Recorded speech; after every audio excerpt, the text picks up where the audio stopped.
प्रवचनमाला में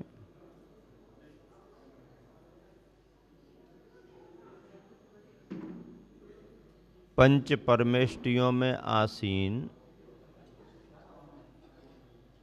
मध्यम परमेष्टि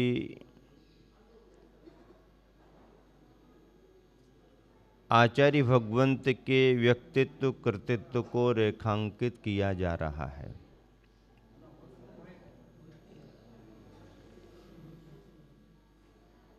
आचार्य प्रवर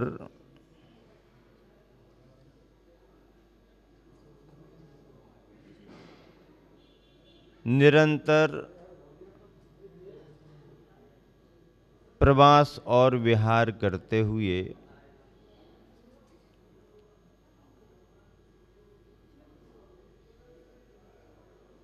स्वाध्याय और साधना में अपना समय बिता रहे हैं।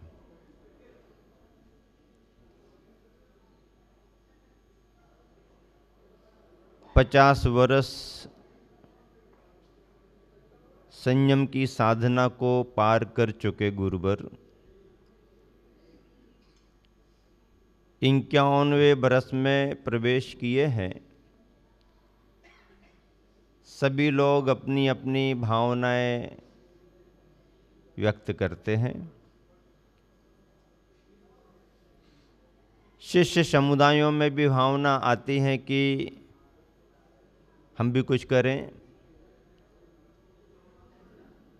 ऐसे पावन अवसर को ध्यान में रखते हुए मैंने भी सोचा कि कुछ अपने द्वारा भी होना चाहिए।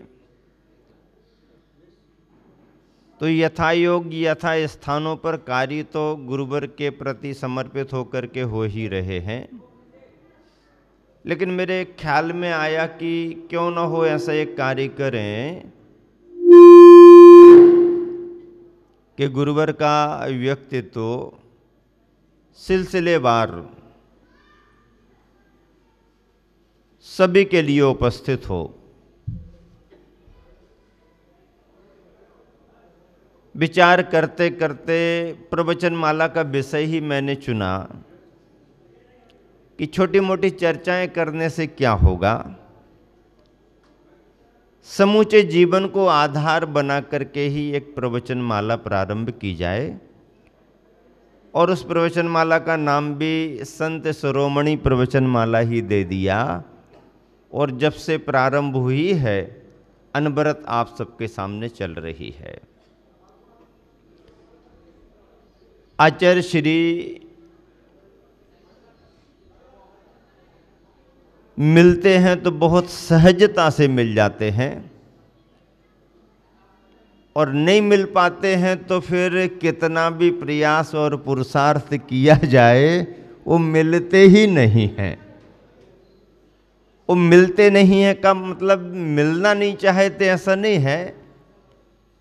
जब वह अपने कार्यों में अपनी चर्या में संलग्न होते हैं तो फिर बाहरी उन्हें सब कुछ गौण रहता है। और जब वह समय की अनुकूलता से समय देना पसंद करते हैं, समय देते हैं, तो फिर सभी को समान भाव से बराबर लाभान्वित करते हैं। ये स्वभाव सहज होता है और अंतर्मुखी साधकों में विशेष रूप से होता है। ऐसे अनेक अवसर संघों में रहते रहते हम लोगों को अनुभव में आए कि आचार्य श्री सहज होते हैं तो इतने सहज हो जाते हैं कि छोटे छोटे बच्चे भी आकर के बैठ जाएं तो उन्हें जरा भी भय नहीं लगता। और ख़ास करके हमने ये महसूस किया है कि अनजान व्यक्ति, अपरिचित व्यक्ति, जैनेतर बंधु, ग्रामीण भाग का कोई भला भोला सा आदमी, सादा सिंपल सा रहने वाला व्यक्ति, जाने अनजाने उसे दिनचर्या की जानकारी भी नहीं हो, और यदि वो पहुंच जाए गुरुवर के पास तो आचार्य उसको कुछ ऐसा समझते नहीं है, क्योंकि वो जानते हैं कि ये तो जानते ही नहीं है। अबोध शिशु भी, बच्चे भी कई बार आकर के बैठ जाते हैं, देखते रहते हैं, तो आचार्य भी कुछ ज़्यादा नहीं, उनको अपनी धुन में रहने दो, आचार्य अपना काम करते रहते हैं। और ऐसे ही स्वभाव को देख करके कई बार तो ये तक देखने में आया कि पक्षी भी आकर के बैठे रहते, आचार्य पढ़ते रहते, और वो भी यहाँ वहाँ घूम फिर करके ये देख करके कि क्या पढ़ रहे हैं, कैसे पढ़ रहे हैं, भले उनमें समझ में ना आए उनको, लेकिन वो देख दाख करके बहुत निकट निकट होके भी चले जाते। बंदर भी हमने कई बार देखा आकर के बैठ गए, तो अपन को देखने में डर लगता कि ऐसा ना हो वैसा ना हो, लेकिन आचार्य भी बैठे रहते हैं। वो भी आए और बैठे, देखे कुछ सामान रखा है तो उठाया, खाया पिया जैसे उसी के लिए रखा हो, और देख दाख करके, और आचार्य भी देख तो लेते हैं कि आया है बैठा है, लेकिन ज़्यादा उसको देखते नहीं हैं, क्योंकि ऐसे त्रियंचों को ज़्यादा गौर से देखो तो फिर वो जरा अलग प्रतिक्रिया करने लगते हैं, और देख करके भी अनदेखी करके चुपचाप बैठे रहो तो वो सहज हो जाते हैं। और कई बार बंदर हैं, ये हैं वो हैं, सहज रूप से पक्षी वगैरह भी आकर के बैठे रहते। ये सब आचार्य की सहजता का ही प्रभाव है। कई बार त्रियंचों के उपसर्ग भी सहन हुए हैं। त्रियंचकृत स्पर्श हो जाने से आचार्य की आहारचर्या में अंतराय भी कई बार हुए हैं। त्रियंच है, आहारचर्या को संग निकला हुआ है, आचार्य निकल रहे हैं, त्रियंच तो त्रियंच ही है। कई बार उसका कोई भाग स्पर्श हो जाए, भीड़ भाड़ आगे चलती रहती है, त्रियंच घबरा जाते हैं, डर जाते हैं, और फिर ऐसे में यदि यहाँ वहाँ कुछ हुआ और स्पर्श हो गया तो आहारचर्या के समय शुद्धि का नियम होने के कारण त्रियंच अस्पृश्य होते हैं, अंतराय भी किए गए। बंदर ने एक बार गुरुवर को पता नहीं कहाँ से कैसा आया, और आचार्य आहारचर्या को निकलने के लिए शुद्धि कर रहे थे, रामटेक जी की ही बात है।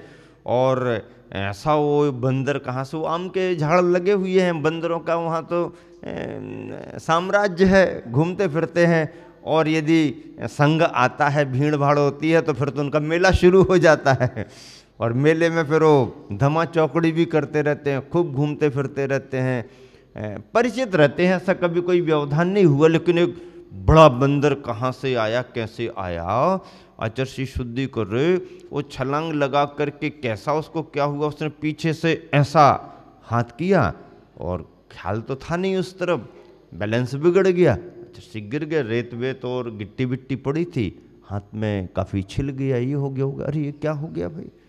आचार्य सहज कहने लगे, मन में विकल्प और व्यवधान तो आ गया, लेकिन मन से क्या निकला, भैया मैंने तेरा क्या बिगाड़ा था भैया मैंने तेरा क्या बिगाड़ा था, किस भाव का तूने बदला ले लिया, चलो कोई बात नहीं, चुक गया ना, हो गया ना काम, जाओ भी अब जाओ वो भी, उसको भी कुछ ख्याल नहीं रहा होगा, लेकिन बाद में उसे भी लगा होगा ये क्या हो गया, पश्चाताप उसे भी हुआ होगा, होता ही है।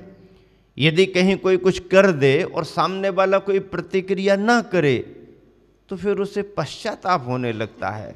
मैं तो सोच रहा था कि इसको जरा सा छेड़ूं छाड़ूं, और फिर ये गर्म होगा, फिर और हम गर्म होंगे, फिर ये गर्म होगा, फिर और हम गर्म होंगे, लेकिन मामला तो एक ही तरफ से हो तो फिर मज़ा नहीं आता। मैदान में दो बराबरी से खड़े हो ना और दोनों तरफ तेजी हो तो मामला जमता है, और एक तरफ से पहले ही से वो कहे कि भाई मैं तो बिना हथियार के आया हूँ तो फिर वो कहेगा मामला जमेगा नहीं। अब बंदर ने भी सोचा होगा मैंने इनका ऐसा कर दिया, ये बिगड़ गया है। समझते तो हैं तिर्यंच, तो उसके मन में आया तो होगा कि यहाँ से कोई ना कोई प्रतिक्रिया आएगी, लेकिन प्रतिक्रिया करेंगे क्यों और करके भी मिलेगा क्या। और तिर्यंच तो अज्ञानी है, हो सकता उसको कोई पूर्व भाव का स्मरण आ गया हो सकता है कुछ वो घबरा करके भागा हो सकता उसके कुछ अनिष्ट करने के भाव ना भी हो, पर वो इस तरह से ऐसा हो गया, कोई भी हो सकता है। लेकिन एक संत और साधक क्या सोचेगा, प्रतिकार करना तो उनका धर्म नहीं है, उस पर क्रोध करना तो और भी धर्म नहीं है। तिर्यंच है, हो गया। क्या विचार करते हैं आचार्य, क्या कहते भैया मैंने क्या बिगाड़ा था तेरा, क्या बिगाड़ा था, किस भाव का तूने अपना निकाल लिया।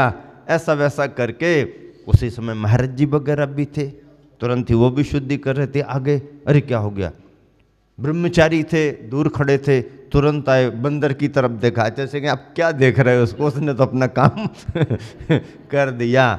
वो भी रहा, उनमें भी अच्छा करने का बुरा करने का भाव तो होता है, लेकिन यदि किसी ने अपना कुछ ना बिगाड़ा हो और अपने द्वारा अनिष्ट हो जाए तो तिर्यंचों को भी पश्चाताप तो होता है। और मैं समझता हूँ उसने पश्चाताप किया ही होगा, क्योंकि सामने से कोई प्रतिक्रिया नहीं हुई। प्रतिक्रिया ना होना ही अपने आप में एक बहुत बड़ा उसके प्रति संदेश चला जाता है। और ऐसे अनेक अवसर आते हैं, अपन अपनी भाषा में से तिर्यंचकृत उपसर्ग भी कहते हैं, उपसर्ग माना जाता है। और ऐसा कभी हो जाता है तो से सहन करना शांति समता भाव से एक अपना धर्म भी होता है। अब आगे हाथ पर क्या असर हुआ, घुटने पर क्या असर हुआ, ये तो सभी को देखने में आया और पूर्व स्थिति में आने में समय भी लगा। आहार चर्या करने में प्रतिकूलता आ गई, सहज अपनी चर्या करने में बाधा व्यवधान आ गई। रहा होगा कोई सत्ता में अशुभ कर्म उदय में आ गया। क्या सोचते हैं हम और आप और गुरुवर ज्ञानी जन, चलो अच्छा हुआ, जो सत्ता में पड़ा था कर्म वो निकल गया, अब निमित्त को दोषी ठहराने से होता भी क्या है। और ये सब हुआ। बंदर बड़े चंचल होते हैं, बंदरों की प्रवृत्ति बड़ी असमंजस को लेकर के होती है। गुरुवर आचार्य ने इसीलिए सुनीति शतक में बंदर की चंचलता को मनुष्यों की चंचलता से भी बढ़ कर के बताई हुई है। एक पूरा का पूरा श्लोक लिखा है मानव मन की चंचलता को बतलाने के लिए। उसमें बंदर और बंदर से भी ज़्यादा मनुष्य का मन चंचल होता है, ऐसा कहा। बंदर की चंचलता कैसे मालूम होती है, बड़े प्लान करके काम करते हैं। एक बार हम लोग एक छोटे से गांव में सर्दी के समय में रुके हुए थे। दोपहर को धूप में छत पर बैठते थे। मंदिर परिसर जो था उसी के पास गली से बाजार लगता था, छोटा बाजार था, सब्जी बाजार था, मोहल्ले का बाजार था। बाजार के दिन विशेष होता था, लेकिन रोज़ अपनी छोटी छोटी दुकानें आते जाते खरीदते रहते थे। हम लोग भी वहीं से निकलते रहते थे। अब बंदरों का आतंक वहाँ पर बहुत था, तो वो सब्जी वाली दुकान वाले जो फल वाले हैं वो बड़े बड़े डंडे रख करके बैठे रहते थे। और बंदर भी अपने बिल्कुल पूरी सेना के साथ, ग्रुप के साथ में वो आकर के मकानों की छतों पर, मुड़ेर पर आकर के ऐसे बैठ जाएंगे, आकर के आराम से बैठ जाएंगे और बस देखेंगे कौन कहाँ है, क्या ध्यान है। जरा भी दुकानदार ग्राहक के उसमें लगे, मौका मिले और कोई फल उठा ले जाए, कोई सब्जी उठा ले जाए, उनका रोज का काम था। दुकानदार भी सावधानी से डंडे रख करके बैठते थे। ऐसा हल्ला सा हुआ तो हम लोगों ने क्या हो गया, देखो जरा, कुछ नहीं, वो ऊपर से दिखता था। तो क्या हुआ, बंदर आके बैठे, ठीक है। दुकानदार ने, सब्जी वाली ने भी देख लिया कि ये बैठा हुआ है, देख रहा है। बंदर उसको देख रहा, वो उसको देख रहे। अब बंदर ने सारे से प्लान किया, और प्लान कैसा बनाया उन्होंने, देखने में आया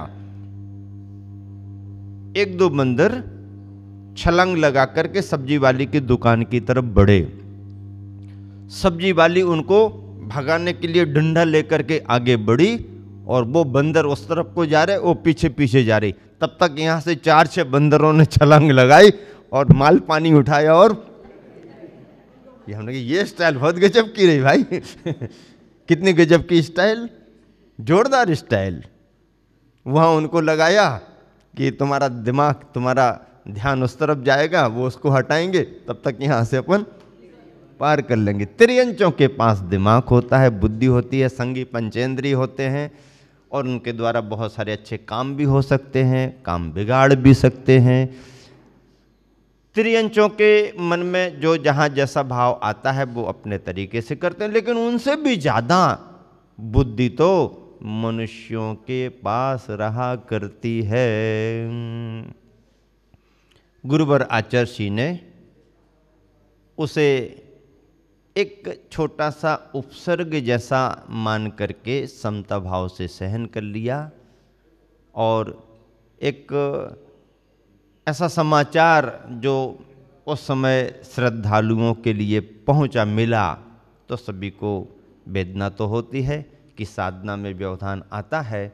ऐसा त्रियंचों के स्पर्श से अंतराय होना या त्रियंचों के द्वारा कोई व्यवधान डाल देना आदि आदि हुए।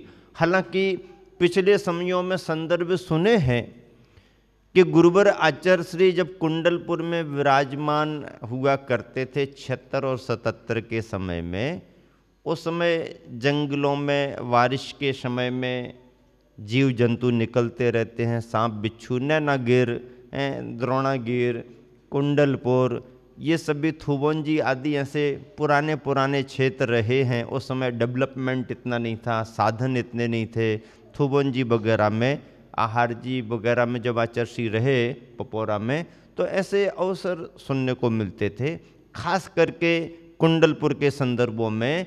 तो आचार्य ने खुद कई बार ऐसा कहा, किसी ने आकर के कहा रास्ते में सांप मिला, निकल रहा था। आचार्य ने कहा घबरा क्यों रहे, हमारे यहाँ भी तो खेलते रहते हैं। क्या कहते हैं आचार्य? क्या कहते हैं? खेलते रहते हैं। वो सुन करके चौंक गया, खेलते रहते हैं।